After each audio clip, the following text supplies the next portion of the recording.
کریم میرا محترم دوستوں بزرگوں، اللہ پاک نے اس دنیا کے اندر اللہ نے کسی کو بھی دنیا بنانے کے لیے نہیں بھیجا، بلکہ اللہ رب العزت نے اس دنیا میں ہر انسان کو آخرت بنانے کے لیے بھیجا۔ دنیا میں آنے کا مقصد دنیا بنانا نہیں، آخرت بنانا۔ اور آخرت بنانے کے لیے سب سے پہلی چیز ہے اللہ کو راضی کرنے کی نیت کے ساتھ چاہیے۔ جینا بھی اللہ کو راضی کرنے کے لیے اور مرنا بھی اللہ کو راضی کرنے کے لیے۔ تو اللہ کو راضی کرنا پہلے کی نیت، اور ہر بڑے فرماتے ہیں کہ ہر عمل سے پہلے یہ نیت کر لینی چاہیے۔ اللہ توفیق عطا فرما دے۔ شیطان انسان کی نیت پہ ہی آج صاف کرتا ہے، تو اللہ تو راضی ہو جائے۔ میں اس عمر میں لگنے لگا ہوں، اللہ تو راضی ہو جائے۔ کہتے ہیں عمل کرتے کرتے بھی دیکھ لینا چاہیے کہ نیت کہیں اندر سے نیت میں فرق تو نہیں پڑ گیا، پھر عمل کے آخر میں دیکھ لینا چاہیے۔ تو میں میرے محترم دوستوں بزرگوں ان خوش قسمت لوگوں میں سے ہیں کہ جنہیں اللہ نے ماؤں کی گودوں میں کلمہ ایمان عطا فرمایا، لا الہ الا اللہ محمد رسول اللہ۔ آخرت کی کامیابیوں کو پا لینے میں بنیادی چیز، پہلی چیز کہ انسان کے پاس یہ ایمان والا کلمہ ہو، ایمان والے بول ہو۔ پہلی چیز بول ہے۔ اگلی چیز ان بولوں کا یقین ہے۔ پہلی چیز بول ہے، بولوں کے اندر ایک طاقت ہے۔ ہر بول ہی اپنے اندر ایک طاقت لیے ہوئے ہے، اور یہ جو بول ہیں یہ تو سب سے افضل بول ہے۔ یہ وہ بول ہیں جو اللہ نے سارے انبیاء علیہ السلام کو دیے، لا الہ الا اللہ۔ سارے انبیاء علیہ السلام کو یہ بول ملے۔ وہ کتنی قیمتی بول ہیں یہ، اور کتنے افضل یہ بول ہیں۔ اس لیے یوں آتا ہے نا حدیث میں جس کا مفہوم ہے کہ جس نے دن میں یا رات میں، جس مسلمان نے دن میں یا رات میں ایک دفعہ کہہ دیا لا الہ الا اللہ محمد رسول اللہ، تو اس کے نامہ مال سے گناہ مٹا دیے جاتے ہیں، نیکیاں لکھ دی جاتی ہیں۔ کیا ہے؟ بول۔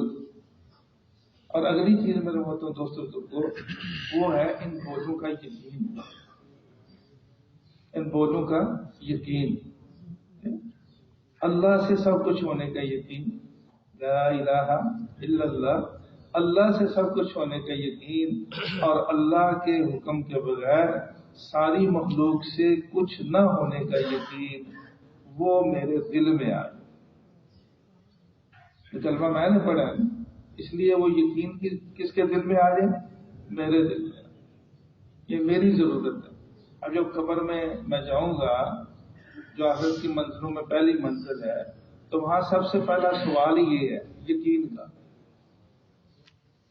تیرا رب کون ہے؟ کیا لے کے آیا ہے؟ دل میں کیا ہے؟ تیری ضرورتیں کہاں سے پوری ہوتی تھی؟ 50 سال، 60 سال، 30 سال، 20 سال، 80 سال، 90 سال تو نے دنیا میں گزارے، تو لے کے کیا آیا؟ ضرورتیں کون پوری کرتا تھا؟ ضرورتیں کہاں سے پوری ہوتی تھیں؟ تو میرے محترم دوستوں کو اس کی محنت ہے موت تک کہ میرے اندر یقین بن جائے۔ اب تک شاید نے غالباً صلی ذکر میں یہ لکھا ہے کہ بندہ زبان سے 500 دفعہ کہتا ہے نا لا الہ الا اللہ، لا الہ الا اللہ، تو ایک دفعہ ہلکے سے دل کہتا ہے لا الہ الا اللہ، دل متوجہ نہیں ہوتا۔ یعنی دل میں بات پہنچانا مشکل ہے، آسان نہیں ہے۔ تو اب اس لیے بڑے کہتے ہیں کہ دعوت میں لگیں تو دعوت میں اپنے دل کے یقین کو ٹھیک کرنے کی نیت سے لگیں۔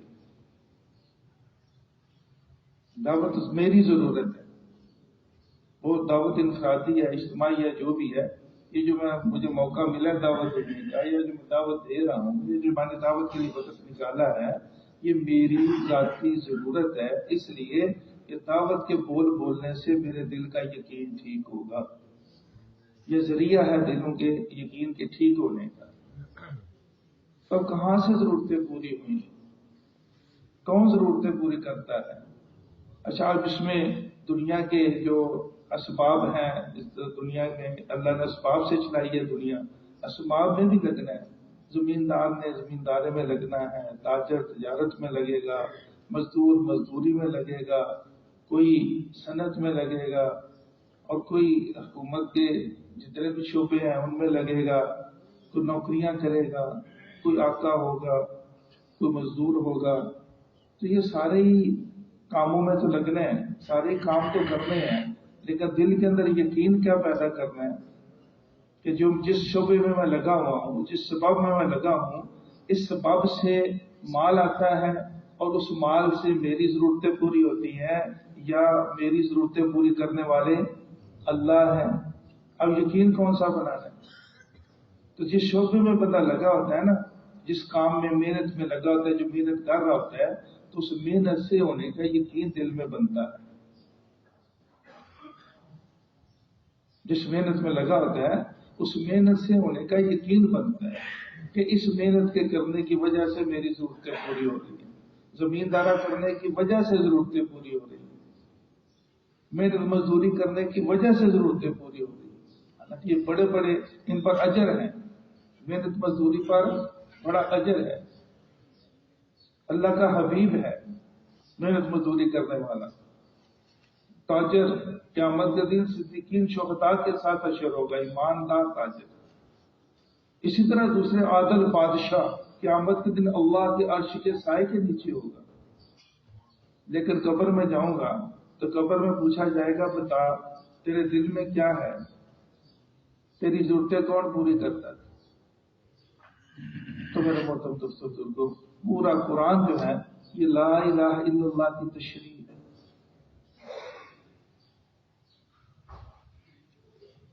کہ نہ ملک سے ہوتا ہے، نہ مال سے ہوتا ہے، نہ عہدے سے ہوتا ہے، نہ زمین سے ہوتا ہے، نہ میرے کرنے سے ہوتا ہے، ایک اللہ سے ہوتا ہے. اللہ کے علاوہ اس کائنات میں کوئی کچھ نہیں کر سکتا، کوئی کچھ نہیں کر سکتا. ہر چیز کے بندہ نا اپنے علاوہ ہر چیز کی نفی کرتا ہے، لیکن جب مسئلہ ذات کا آتا ہے تو اپنی نفی نہیں کرتا. تو مولانا غالباً مولانا پانپوری رحمۃ اللہ علیہ فرمایا کرتے تھے، رائے اجتماع میں بیانہ کرتے تھے کہ میں کچھ نہیں، میرا کچھ نہیں، تو سب کچھ ہے، تیرا سب کچھ. میں کچھ نہیں، میرا کچھ نہیں، تو سب کچھ ہے، تیرا سب کچھ. تو اب میں نے صحیح یقین کرنا، اب میرے دل کا یقین صحیح ہو جائے، میں نے اس کی محنت کرنی. دنیا اللہ نے دی ہے، دنیا کا وقت دیا آخرت بنانے کے لیے، اور آخرت میں کام آنے والی چیز صحیح یقین ہے. آخرت کی منزلوں میں پہلی منزل قبر، اور قبر کے اندر کا پہلا سوال صحیح یقین کا کہ بتا تیری ضرورتیں پوری کرنے والا کون، تیرے مسئلے حل کرنے والا کون. بیمار ہوتا تھا تو صحت کون دیتا تھا، بھوک لگتی تھی تو کھانا کون کھلاتا تھا، پیاس لگتی تھی تو پیاس کون بجھاتا. اب یہ اپنے دل کا یقین ٹھیک ہے. اور اگلی چیز کلمے کا دوسرا حصہ محمد رسول اللہ، جناب رسول اللہ صلی اللہ علیہ وسلم کے طریقے کو چل کے دونوں جہانوں کی کامیابی، اور آپ صلی اللہ علیہ وسلم کے طریقوں سے ہٹ کے کسی اور طریقے پہ چل کے دونوں جہانوں کی ناکامی، اس کا یقین میرے دل میں آ گیا.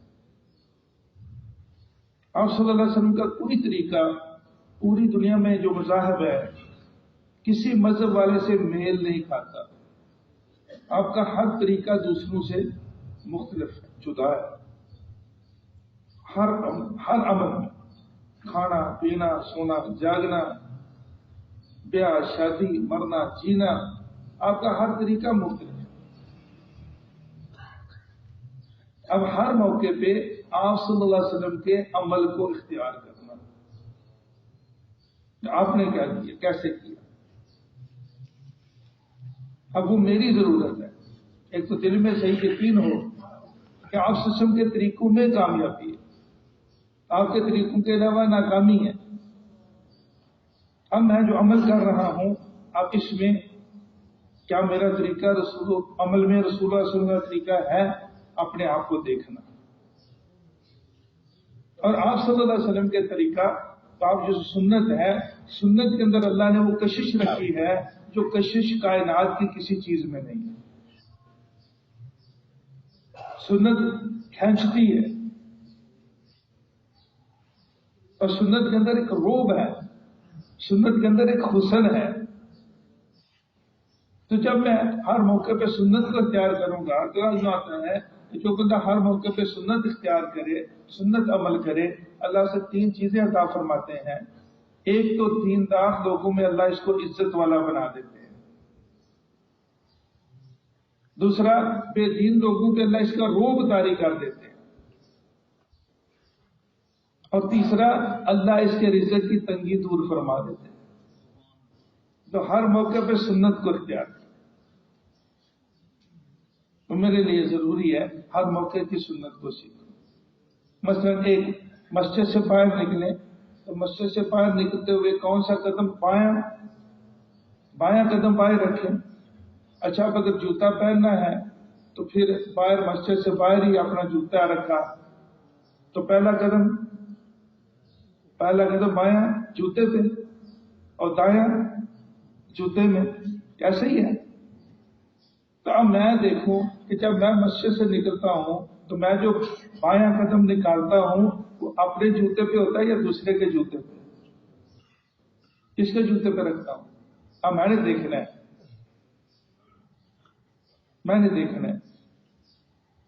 کہ وہ دوسرے کے جوتے پہ نہیں رکھنا، سنت پہ عمل میں نے کرنا ہے۔ اچھا، پھر جوتا پہننا ہے تو جوتے کو جھاڑ کے پہننا، یہ بھی سننا ہے، جوتا جھاڑ کے پہننا۔ اس طرح ہر موقع کی سنت۔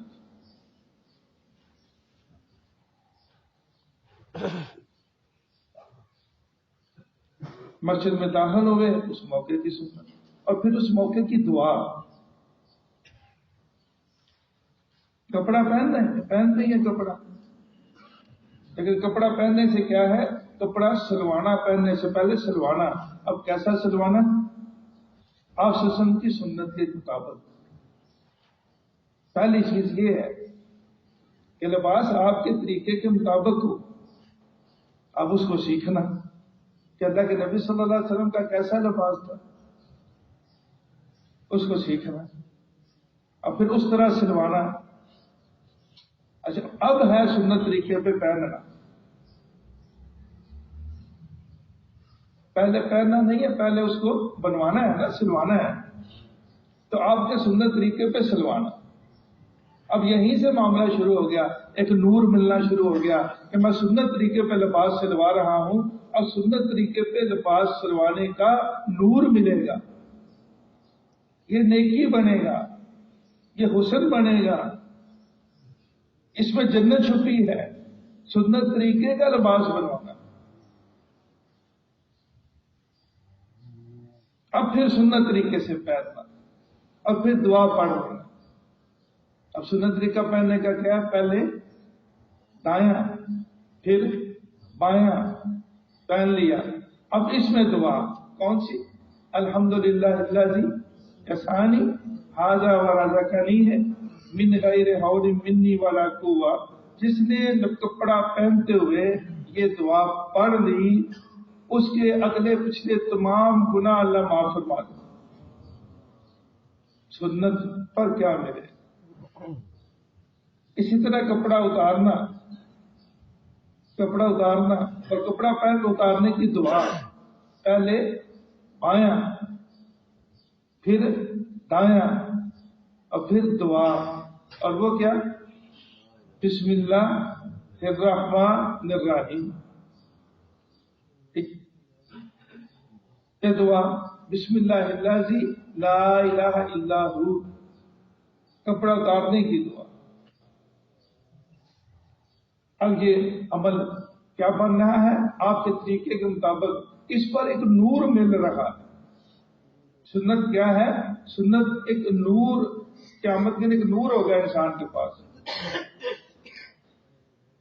وہ ایمان کا نور، وہ کلمے کا نور، وہ سنت کا نور۔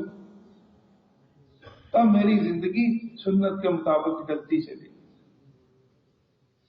روز غسل کرتے ہیں، روز نہاتے ہیں، روز منہ ہاتھ دھوتے ہیں، روز کتنے دفعہ وہ آئینہ دیکھتے ہیں، شیشہ دیکھتے ہیں، تو آئینہ دیکھتے ہوئے آئینہ دیکھنے کی دعا پڑھ لیں۔ اللہم انت حسنت حلقی فحسن قلوبی، پیاری پیاری دعا۔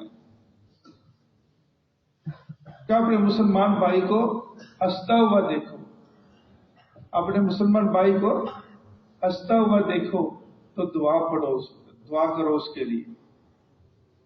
اضحک اللہ حسن، اللہ تجھے ہنستا ہی رکھے، جس کا اللہ تجھے ہنستا ہی رکھے، دعا دو۔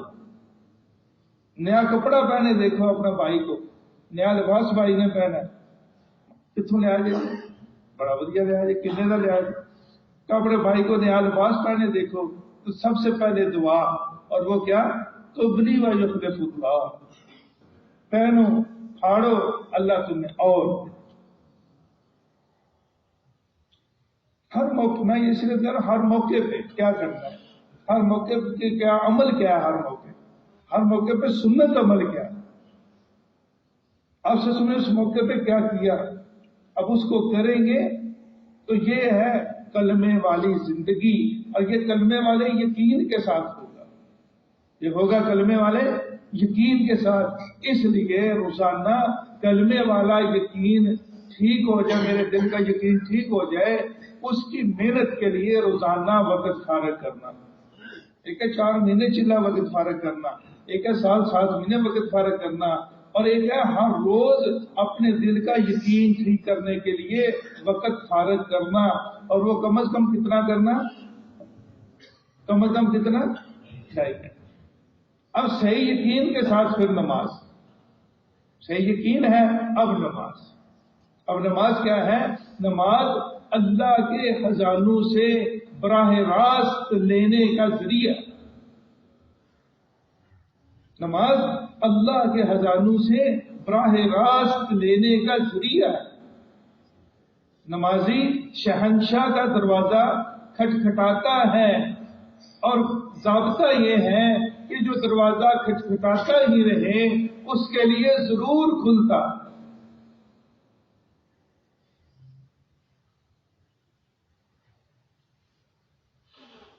اور یہ نماز مقصود تک پہنچائے گی حلال حرام کی پہچان کے ساتھ، یہ نماز مقصود تک پہنچائے گی حرام اور حلال کی پہچان کے ساتھ۔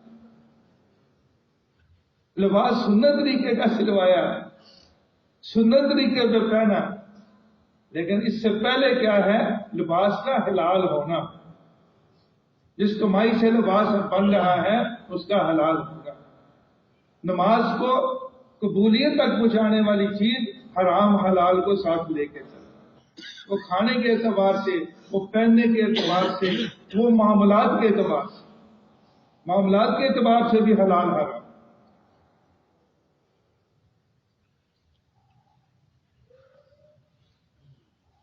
تو ہر اعتبار سے اس لیے کہتے ہیں کہ نماز کے ساتھ علم کا حاصل کرنا، نماز کے ساتھ علم کا حاصل کرنا، اور ہر چیز کا علم حاصل کرنا، اپنی عقل سے نہیں، اپنی سمجھ سے نہیں، بلکہ اہل علم سے پوچھ کر عمل کرنا۔ اور اہل علم سے ایک عمل کیسے کرنا، اور ایک ہے اس کے حلال حرام کو پوچھنا۔ اہل علم سے اس کے حرام حلال کو پوچھنا، اور پھر اللہ کے دھیان کے ساتھ عمل میں لگ جانا، پھر اللہ کے دھیان کے ساتھ عمل میں لگ جانا۔ اور اللہ کا دھیان نصیب ہوتا ہے اللہ کے ذکر کے ساتھ، اللہ کا دھیان نصیب ہوتا ہے اللہ کے ذکر کے ساتھ۔ اب ذکر کو دھیان سے کرنے کی کوشش کر، ذکر کو دھیان سے کرنے کی کوشش کر۔ کرتے کرتے کرتے کرتے دھیان بن جاتا ہے.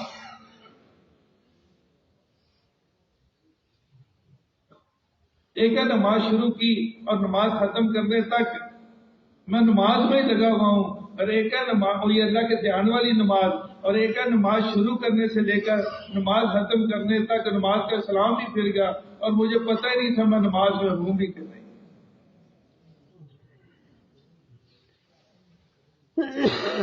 ایک ہے اللہ اکبر کہتے ہوئے کہ میں اللہ کے سامنے کھڑا ہو گیا اور پاک صاف ہو کے کھڑا ہو گیا، پاک ہو کے کھڑا ہو گیا.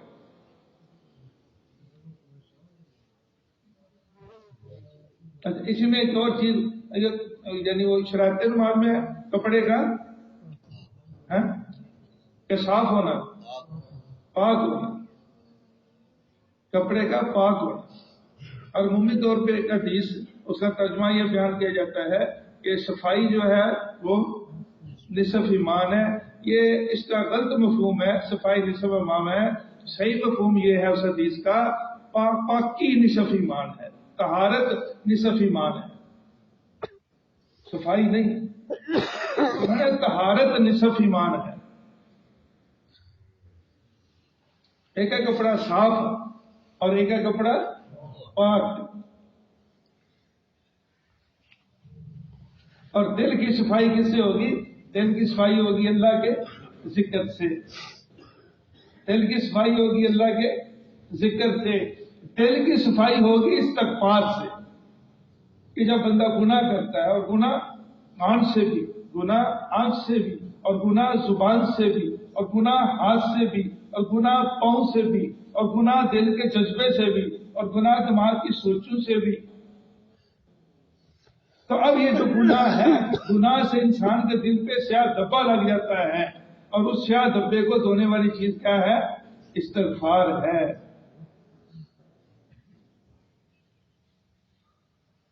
شاید دل کی دھلتی رہے، اس کے لیے استغفار ہے. اور درود شریف رسول اللہ صلی اللہ علیہ وسلم کے لیے ہدیہ ہے. اور درود شریف رسول اللہ صلی اللہ علیہ وسلم کو ہم ہدیہ، آپ کی خدمت پہ ہدیہ پیش کرتے ہیں. اور بندہ ادھر درود شریف پڑھتا ہے اور ادھر فرشتہ اللہ نے مقرر کیا ہے، وہ اسی وقت درود شریف لے کے آپ صلی اللہ علیہ وسلم کی قبر مبارک پہ حاضر ہو جاتا ہے، اور فرشتہ جا کے عرض کرتا ہے یا رسول اللہ صلی اللہ علیہ وسلم فلاں بن فلاں، فلاں فلاں کے بیٹے، فلاں فلاں کی بیٹی نے آپ کو ہدیہ بھیجا ہے. ایک دفعہ پڑھ رہے صلی اللہ علیہ وسلم. پہنچ گیا یا ادھر ہی گیا؟ آپ کی خدمت میں پہنچ گیا. اور جو ایک دفعہ درود شریف پڑھتا ہے 10 گناہ معاف، 10 نیکیاں لکھی جاتی ہیں، 10 درجے بلند ہوتے ہیں، اور اللہ کی 10 رحمتیں اللہ اس پر نازل کرتے ہیں. ایک دفعہ درود شریف. اور جو 100 دفعہ روز درود شریف پڑھے اس کے ماتھے پہ 2 سطریں لکھ دی جاتی ہیں، براءۃ من النار و براءۃ من النفاق، دوزخ کی آگ سے بھی بری، منافقت سے بھی. اور جو 1000 دفعہ روز درود شریف پڑھے مرنے سے پہلے اللہ پاک اس کو جنت میں اس کا مقام دکھا دیں گے، جو 1000 دفعہ روز. اور صلی اللہ علیہ وسلم اس کو 100 دفعہ پڑھنے میں زیادہ سے زیادہ وقت 2 منٹ لگتے ہیں، زیادہ سے زیادہ 2 منٹ. اور 1000 دفعہ پڑھے تو صرف 20 منٹ. 20 منٹ میں اگر روز یہ لگا لے درود شریف کے لیے اللہ توفیق دے میں لگا لوں تو انشاءاللہ موت سے پہلے اللہ جو جنت میں گھر دیں گے وہ دکھا دیں گے.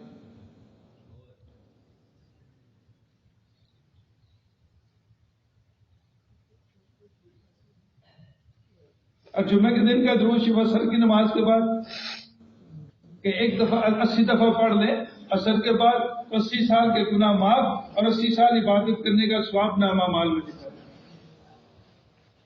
اور جو ایک دفعہ پڑھ لے جز اللہ عنا محمد ما هو اخلق، کتنے فرشتے؟ 70 فرشتے 1000 دن تک اس کا ثواب، اس کا اجر لکھتے لکھتے مشقت میں پڑ جاتے ہیں. ایک دفعہ جز اللہ عنا محمد ما هو. اور پھر محترم دوستوں بزرگوں، میرے دل کے ایک صاف رہنے کی شکل یہ ہے کہ میں دوسروں کے اندر خوبیاں دیکھوں، عام انسانوں کے اندر، عام انسانوں کے اندر، عام انسان سارے ہی داخل، بڑوں کے اندر، چھوٹوں کے اندر، اپنے بھائیوں کے اندر، اپنی بہنوں کے اندر اللہ توفیق دے، تو مشکل، اپنے عزیز رشتہ داروں کے اندر، اپنے پڑوسیوں کے اندر، یعنی گویا کہ میں دوسروں کے اندر خوبیاں دیکھوں، تو جو دوسرے کی خوبی دیکھے گا اس کے اندر خوبیاں پیدا ہوں گی، اور جو دوسرے کی کمی دیکھے گا اس کے اندر کمیاں پیدا ہوں گی، یہ خود کمیوں میں مبتلا ہونا شروع ہو جائے گا۔ دوسرے کی دیکھی نیکی اچھائی کو دیکھنا، اس کے اندر کون سی اس میں اور اس میں کہ نظر نہ بھی آئے، ایک اچھا رخ نکالنا، ایک اچھا پہلو نکالنا۔ عیسیٰ علیہ السلام جا رہے ہیں، حواری ان کے ساتھ ہیں، تو ایک مرا ہوا کتا پڑا ہے،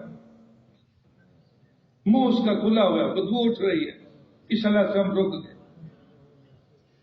حواری بھی ساتھ رک گئے، کہا اس میں تمہیں کوئی اچھی چیز نظر آتی ہے یا مرے ہوئے کتے کے اندر؟ کہا جی یہاں تو کھڑا نہیں ہوا جاتا، آپ کی وجہ سے تو کھڑے ہیں، اتنی بدبو ہے۔ تو کہا دیکھو اس کے دانت کیسے چمک رہے ہیں، سفید ہیں کتنے۔ یہاں تک خوبی کو تلاش کرنا، اب اس کی مشق کرنی پڑے گی، دوسرے میں خوبی تلاش کرنا۔ اور دین تو میرے محترم دوستوں بزرگوں آپ صلی اللہ علیہ وسلم کے اخلاق سے ہی پھیلا ہے۔ دین پہ مسکراہٹ یہ آپ صلی اللہ علیہ وسلم کی سنت ہے کہ جی یہ بندہ نا جی یہ بندہ بڑی عبادت گزار ہے، یہ بڑے اونچے درجے کا ہے، لیکن اس کے چہرے پہ مسکراہٹ کوئی نہیں ہوتی، جتنا سنجیدہ اتنا بڑا بزرگ، اور آپ صلی اللہ علیہ وسلم سے بڑا بزرگ تو روئے زمین پہ کوئی نہیں، اور آپ کے چہرے پہ کیا ہوتا تھا؟ مسکراہٹ، سلام میں پیر، مسکراہٹ، سلام میں پیر، دوسروں کو شرمندگی سے بچانا، ایک دوسرے میں خوبی دیکھنا، ایک دوسرے کو شرمندگی سے بچانا، یہ ساری باتیں دعوت اس لیے دینی ہے میرے اندر یہ چیزیں پیدا ہو جائیں، دوسروں کو شرمندگی سے بچانا۔ غالباً عمر رضی اللہ کے مجلس میں ایک صحابی کی کسی صحابی کی ہوا حارج ہو گئی آواز کے ساتھ، تو عمر رضی اللہ نے فرمایا اٹھو وضو کر دو، یعنی وہ جس کا وضو خطا ہو گیا وضو کر لے، مفہوم کرم واقعے کا۔ ایک صحابی اور پاس بیٹھے فرمایا اور کرنے لگے امیر المومنین ہم سارے ہی اٹھ کے وضو نہ کر لیں؟ چلو سارے ہی اٹھ کے کر، تاکہ وہ اکیلا اٹھے گا شرمندگی سے بچ، تو سارے ہی کر، دوسروں کو شرمندگی سے بچانا یہ کیا ہے؟ چوتھا نمبر، ایک ہے بات بات میں شرمندہ کرنا اور ایک ہے شرمندگی سے بچانا۔ تانا دینا بد اخلاقی ہے، طنز کرنا بد اخلاقی ہے، دوسرے کی کمی اس کے سامنے بیان کرنا یہ اخلاق نہیں ہے۔ اخلاق کیا ہے؟ دوسرے اخلاق اعلی اخلاق تھے، اور آپ نے شرک دیکھ کے، کفر دیکھ کے، منافقت دیکھ کے، جھوٹا پن دیکھ کے، اور یہ ساری چیزیں دیکھ کے، شرابی دیکھ کے، زانی دیکھ کے، یہ ساری چیزیں دیکھ کے بھی آپ نے کیا کیا؟ سینے سے لگایا، اور سینے سے لگا کے کافر کا کفر ختم کیا، اور مشرک کا شرک ختم کیا، اور منافق کی منافقت ختم کی، اور جھوٹے کا جھوٹا پن ختم کیا، اور شرابی کی شراب ختم کی، اور جس لت میں تبرائی میں تھا اس کے اندر سے برائیاں ختم کی، سینے سے لگا کے آپ کے اعلیٰ اخلاق، اور وہ اخلاق میرے اندر آ جائے، اور اس میں بنتا چلا جاؤں گا، میں بنتا چلا جاؤں، اور تبلیغ میں لوگ جو قریب آئیں گے تو وہ میری نماز دیکھ کے، میرا ذکر دیکھ کے، میری تلاوت دیکھ کے، میری تہجد دیکھ کے تو لوگ قریب نہیں آئیں گے. تبلیغ میں جو لوگ قریب آئیں گے تو میرے اخلاق دیکھ کے آئیں گے، وہ چاہے میرے گھر والے ہیں یا میرے باہر والے ہیں، وہ چاہے میرے پڑوسی ہیں یا میرے رشتے دار ہیں، میرے اخلاق دیکھ کے آئیں گے، میرے معاملات دیکھ کے آئیں گے. پھر میں پہلے ایک بات عرض کی، اب جو بھی کرنا ہے یا اللہ تو راضی ہو. تبلیغ میں چوتھا نمبر ہے اکرام مسلم. پہلے اپنے ایمان کو صحیح کرنے کی محنت کرے، اور پھر جو تھوڑا ایمان بڑھے گا تو نماز پہ آئے گا، اور پھر نماز کو صحیح کرنے کی محنت کرے، اس کے لیے علم حاصل کرے اور اللہ کا ذکر کرے، اور پھر اس کے بعد محنت کرتا رہے تو کئی اخلاق کی بات آتی ہے. پھر محنت کرتا رہے تو پھر کہیں جا کے اخلاص پہ آتا ہے. اور اخلاص والے کیا ہیں؟ اخلاص والے ہدایت کے چراغ ہیں. ان کی وجہ سے بڑے بڑے فتنے دبا دیے جاتے ہیں. فتنے دبنے کی شکل کا ذریعہ کون؟ اخلاص والے. اور بھائی پھر یہ ساری چیزیں، یہ ساری صفات ساری انسانیت کے اندر آ جائیں اور ساری انسانیت میں پھیل جائیں، اس کے لیے آپ صلی اللہ علیہ وسلم والی محنت ہے. اور اس محنت کا وہ محنت جڑی ہے قربانی کے ساتھ. وہ چاہے روز کے 2.5 گھنٹے ہیں وہ بھی قربانی سے جڑے ہوئے ہیں، وہ مقامی گشت بھی قربانی سے، وہ بیرونی گشت بھی قربانی سے، وہ سرودا بھی قربانی سے، وہ چلہ بھی قربانی سے، وہ 4 مہینے بھی قربانی سے، وہ 7 مہینے بھی قربانی سے. ساری محنت جڑی ہے قربانی سے، قربانی کے بغیر نہیں. تو روزانہ جو قربانی ہوتی ہے، روزانہ کی قربانی اوپر جاتی ہے، اور اس قربانی کے بقدر روزانہ ہدایت نیچے نازل ہوتی ہے. اور وہ جو ہدایت نازل ہوتی ہے وہ جس پہ محنت ہو رہی ہے اسے ملے گی، اور جس سے بات کی ہے اسے ملے گی. اللہ کا معاملہ ہے، اللہ جسے چاہیں گے اسے ہدایت دے دیں. اور نبوی محنت سبب ہے ساری روئے زمین پہ جتنی برائیاں ہیں، عمومی طور پہ بھائی یہ بھی ہے، یہ بھی ہے، یہ بھی ہے، اور جس میں ہے بھائی یہ نامناسب، یہ نامناسب، تو جتنے نامناسب چیزیں ہیں وہ سب ختم ہونے کا ذریعہ نبوی محنت ہے. نبوی محنت ہوگی ہدایت ملے گی، نامناسب ختم ہو جائے گی.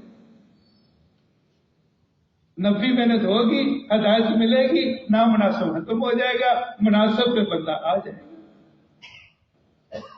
وہ مولانا عمر پالن پوری رحمۃ اللہ کے بیانوں میں سیکھتے ایک واقعہ، یہ وہ بمبے میں کش کر رہے تھے، پھر دادے سے ملاقات ہوئی، اس سے وقت مانگا. اور تبلیغ والے کیا مانگتے ہیں جی؟ وقت. اس کے علاوہ ترجمہ. تبلیغ والے کچھ اور مانگے نا وقت کے علاوہ تو سمجھو 2 نمبر ہے. وقت کے علاوہ اگر کچھ مانگے تو 2 نمبر ہے. تو وہ سب وقت مانگا تو اس نے کہا 1 دن دوں گا. اب صبح وصول کرنے جانا تھا تو ان لوگوں کے ٹھکانے ہوتے ہیں، وہ کیا کہتے ہیں بازار حسن، تو وہ بھی کام ہوتا ہے. تو کہا ادھر وصول کرنے جانا تھا تو مشورہ ہوا بھی کون جائے گا، تو کہ سارے چپ. اب وہاں پہ کون جائے بھائی؟ تو مولانا کہتے میں نے کہا بھی میں جاتا ہوں وصول کرنے کے لیے. دوسروں کے اندر بھی حوصلہ ہو گیا کہ مولانا جا سکتے تو ہم بھی جا سکتے. ہر گئے، اس کے دروازے پہ پہنچے، دستک دی. اس کی ماں آئی اوپر سے.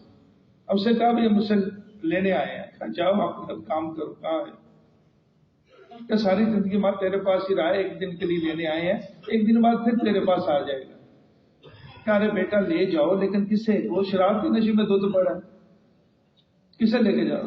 تو اس کے پاس تو لے چلو. ہاں چلو آ جاؤ. تو اوپر گئے، کوئی ہوش نہیں اس کو. تو پانی کے چھینکے بھی مارے، اس کے ہوش آئی، آنکھیں کھلی. اب تو اس کو اٹھایا، ایک نے اپنے بازو اپنے کندھے پہ رکھا، دوسرے اپنے کندھے پہ رکھا. اب دن گزرا اعمال نبوی میں. تبلیغ میں کیا ہے؟ اعمال نبوی. دن گزرا اعمال نبوی میں. اور جب گشت کے لیے گیا، عمومی گشت کے لیے، اسے ساتھ لیا. اب وہ جو ساتھ گیا تو جدھر جا رہے ہیں شور مچتا جا رہا ہے، دادا آ گیا، دادا. دادا گیری جسے کہتے ہیں، سمجھتے ہوں گے سارے. تک شور مچ، اور اس کی وجہ سے مسجد بن گئی. اب بیان ہوا، پھر تشکیل ہوئی، پھر آگے عشاء پڑھی، پھر رات ہوئی، سو گئے۔ مولا کہتے ہیں رات کو، پچھلی رات کو میری آنکھ کھلی، اور آنکھ اس طرح کھلی کو رو رہا تھا آواز کے ساتھ، کسی کے رونے نے مجھے جگا دی، آواز کے ساتھ رو رہا ہے۔ کہ میں اٹھا، اب وہ رونے والے کے قریب ہوا، کیا ہو گیا کوئی مسئلہ؟ تو آواز کے ساتھ رونا۔ تو کہ جب اس کے قریب پہنچا رونے والے کے پاس، تو وہ جو اس کی آواز سنی تو وہ تو دادا تھا جس کی پچھلی زندگی کی ساری راتیں شراب کے نشے میں گزری تھی۔ آج ایک دن اللہ کے رستے میں گزرا تو رات کو اٹھا، وضو کیا، نفل پڑھے، اور اس وقت وہ دعا مانگ رہا تھا اور رو رہا تھا اونچی آواز۔ مولانا کہتے ہیں میں اس کے جو دعا کے الفاظ سنے تو میرے رونگٹے کھڑے ہو گئے۔ کیا دعا مانگ رہا تھا؟ اے اللہ، کسی کو نمازوں کا سہارا ہے، کسی کو روزوں کا سہارا ہے، اے میرے اللہ میں تو بے سہارا ہوں، اے اللہ میرا تو ہی سہارا ہے، مجھے معاف کر۔ مولانا کہتے ہیں میرے رونگٹے کھڑے ہو گئے اس کی دعا سن کے، کہ میں نے جلدی سے ہاتھ اٹھایا، یا اللہ اس کی برکت سے مجھے بھی معاف کر۔ کبھی صبح ہوئی، ایک دن کے لیے آیا تھا، چلا گیا، ہم بھی آگے چلے گئے۔ پھر کچھ عرصے کے بعد بمبے جانا ہوا، ایک آدمی آیا، مولانا السلام علیکم، میں السلام علیکم، اور مانکا کیا، اس نے گلے لگ گیا۔ مولانا مجھے پہچانا؟ میں نے کہا بھی نہیں پہچانا۔ مولانا میں وہ داتا ہوں جس نے ایک دن آپ کے ساتھ گزارا تھا، میں نے تبلیغ میں 4 مہینے لگا لیے مولانا، سننے مطابق چہرہ، سننے مطابق لباس، سننے مطابق کہ مولانا آئے چائے پلاؤں آپ کو۔ میں کہتا ہے میں ٹھٹک گیا، اس کی ساری زندگی کی کمائی کون سی ہے جو چائے پلائے گا؟ تو کہ میں ٹھٹک گیا، تو بندہ سمجھدار تھا، سمجھ گیا، مولانا آئے چائے چھوڑے، آئے دیکھے میری دکان، دیکھے چائے دکان دیکھے۔ تو میں اس کے ساتھ گیا، تو اس نے بچوں کے لیے ٹکیاں ٹافیاں بیچنے کے لیے رکھی ہوئی تھی۔ کہنا مولانا جب 4 مہینے لگا کے آیا، اللہ نے ایمان کا نور دیا، تو میں نے 100 روپیہ قرض لے کے یہ دکان شروع کی ہے، مولانا حلال کمائی سے چائے پلاؤں گا۔ تو نبوی میرے ذریعہ ہے ہدایت کے مل جانے کا، اور ہدایت انسان کی سب سے بڑی ضرورت ہے، اور سارے انسانوں کا اور ایک انسان کے سب کے مسئلوں کا حل ہدایت ہے، اور ہدایت نبوی محنت کے بغیر نہیں۔ اس کے لیے کہتے ہیں 4 مہینے لگائیں، اور 4 مہینے لگا کے ترتیب پہ کام کریں، پوری دنیا میں جائیں۔ تو کون کون کہتا ہے جی میں انشاءاللہ 4 مہینے لگاؤں گا اور پوری دنیا میں جاؤں؟ ماشاءاللہ۔ نبی احمد صاحب کھڑے ہو گئے، آپ بیٹھے ہوئے۔